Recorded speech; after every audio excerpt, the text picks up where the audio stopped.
კახეთის რეგიონული ტექნოპარკების ორგანიზებით წინანდალში სასკოლო კონკურსის დახურვის საზეიმო ცერემონია გაიმართა ღონისძიება ახმეტის, თელავისა და გურჯაანის ტექნოპარკების ბაზაზე კახეთის 8 მუნიციპალიტეტის ჩართულობით მიმდინარეობდა.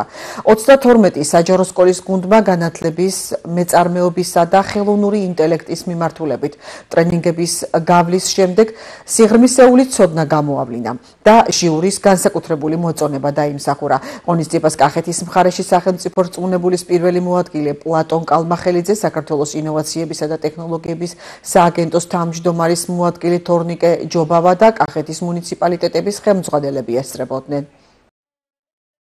ჩვენ ყოველთვის მხარს დაუჭერთ ასეთ ინოვაციურ პროექტებს, მხარში დაუდგებით.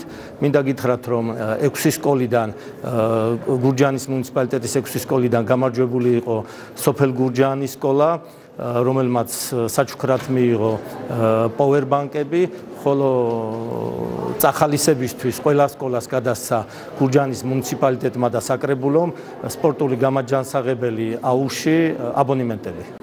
32-მა გუნდმა წარადგინა საკუთარი სტარტაპ იდეა, ჟიურიმ მოისმინა, შეაფასა, გაუზიარა მნიშვნელოვანი უკავშირი, პროექტის მხარდამჭერი იყო ადგილობრივი ხელისუფლება, თვითონმა მირმა და სახელმწიფო რწმუნებულის ადმინისტრაციამ რჩეულ გუნდებს გადასცეს პრიზები. ვფიქრობ, რომ დღეს ძალიან მნიშვნელოვანი დღე იყო 200-ზე მეტი ახალგაზრდისთვის, სკოლის მოსწავლისთვის, მასწავლებლისთვის და სკოლისთვის.